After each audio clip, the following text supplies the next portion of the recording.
I absolutely recognise how important it is for rural communities to feel safe, to be safe. We put a tremendous amount of effort and additional resource into our rural crime team, and to make sure that those people that do have concerns or they want to know what's going on in policing really do feel safe. We know that certain businesses have been targeted by organised crime groups coming into the area and, you know, taking plant machinery. We know that people suffer antisocial behaviour in rural towns and villages. We also know that, you know, in some parts, believe it or not, there are county lines drug dealing happening. You know, so there's all sorts of crimes that happen in rural communities, but, you know, it's such a big expanse. There are unique features to it, and that's why we need specialist officers that really do understand rural communities.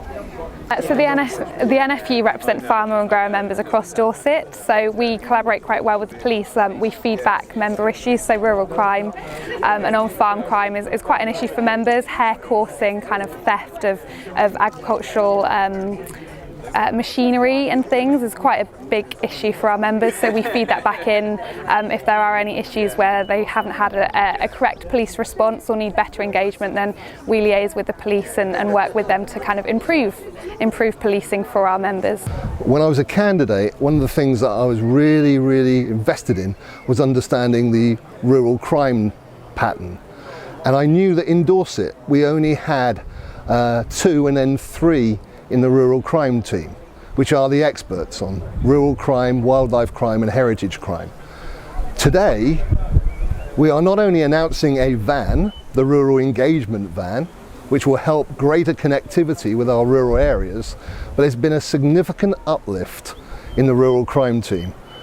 We now have 10 in the rural crime team with an additional 3 public service volunteers and 4 specials. What we're going to do, we're going to go out into isolated rural communities. So basically we identified those through a heat map. So we looked at 5 miles and then 10 miles from your nearest open counter. So in terms of a police station with counter services.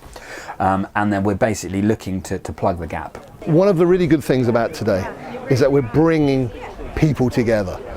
I've just started a rural crime board which meets quarterly, where we bring together stakeholders to discuss and drive down rural crime. So we've got Forestry England here, we've got the National Farmers Union, we've got Cornish Mutual, we've got the Association of Dorset Watches. We've got a whole plethora of partners that we're working with in order to make absolutely certain that we address rural crime in our communities.